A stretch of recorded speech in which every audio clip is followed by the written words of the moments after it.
Their devotion, your devotion, is saving lives. Today I'm instructing my administration to halt funding of the World Health Organization while a review is conducted to assess the World Health Organization's role in severely mismanaging and covering up the spread of the coronavirus. Everybody knows what's going on there. American taxpayers provide between $400 million and $500 million per year to the WHO. In contrast, China contributes roughly $40 million a year, and even less. As the organization's leading sponsor, the United States has a duty to insist on full accountability.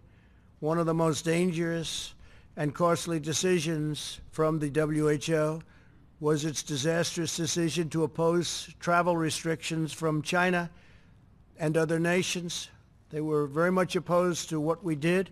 Fortunately, I was not convinced and suspended travel from China, saving untold numbers of lives. Thousands and thousands of people would have died. Had other nations likewise suspended travel from China, countless more lives would have been saved. Instead, look at the rest of the world. Look at parts of Europe. Other nations and regions who followed WHO guidelines and kept their borders open to China accelerated the pandemic all around the world. Many countries said, we're going to listen to the WHO, and they have problems the likes of which they cannot believe.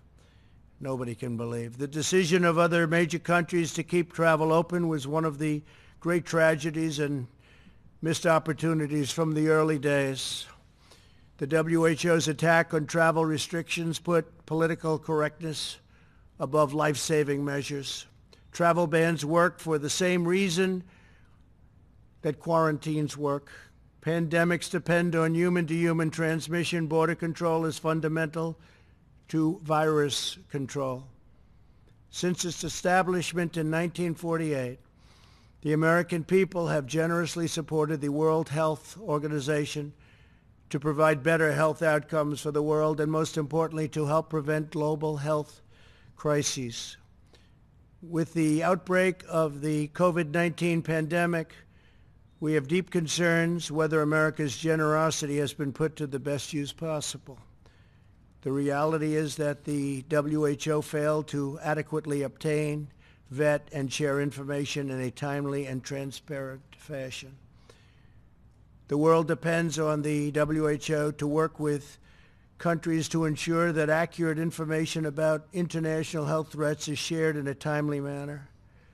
And if it's not, to independently tell the world the truth about what is happening. The WHO failed in this basic duty and must be held accountable. It's time, after all of these decades.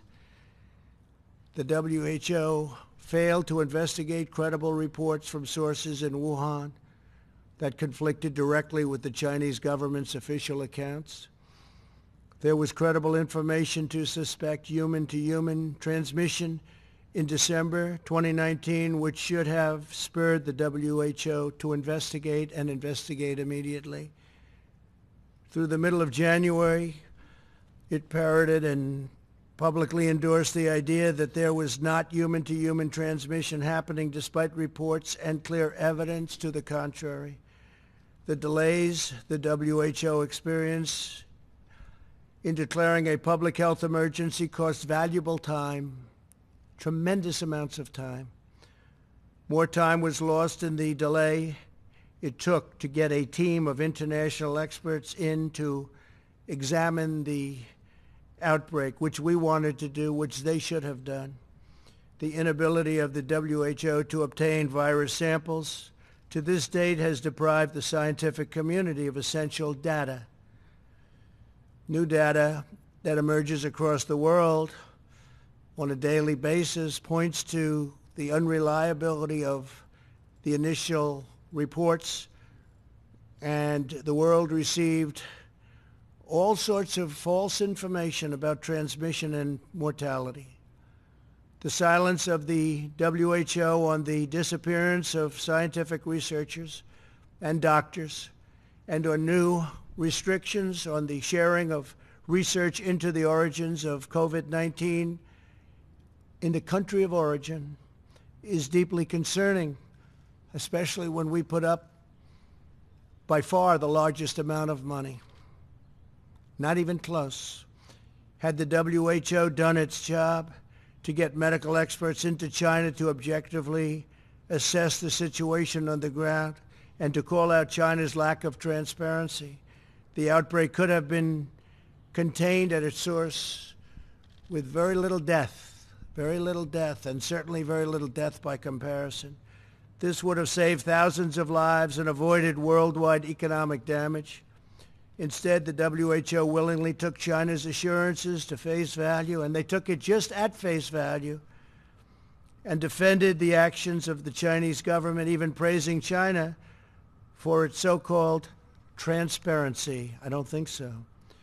The WHO pushed China's misinformation about the virus, saying it was not communicable, and there was no need for travel bans. They told us when we put on our travel ban, a very strong travel ban, there was no need to do it, don't do it. They actually fought us. The WHO's reliance on China's disclosures likely caused a 20-fold increase in cases worldwide, and it may be much more than that. The WHO has not addressed a single one of these concerns, nor provided a serious explanation that acknowledges its own mistakes, of which there were many. America and the world have chosen to rely on the WHO for accurate, timely, and independent information to make important public health recommendations and decisions. If we cannot trust that, this is what we will receive from the WHO. Our country will be forced to find other ways to work with other nations to achieve public health goals. We'll have no choice but to do that. Our countries are now experiencing, you look all over the world, tremendous death and economic devastation because those tasked with protecting us by being truthful and transparent failed to do so. It would have been so easy to be truthful. And so much death has been caused by their mistakes. We will continue to engage with the WHO to see if it can make meaningful reforms. For the time being, we will redirect global health and directly work with others. All of the aid that we send will be discussed at very, very powerful letters and with very powerful and influential groups and smart groups, medically, politically, and every other way. And we'll be discussing it with other countries and global health partners, what we do with all of that money that goes to WHO. And maybe WHO will reform, and maybe they won't.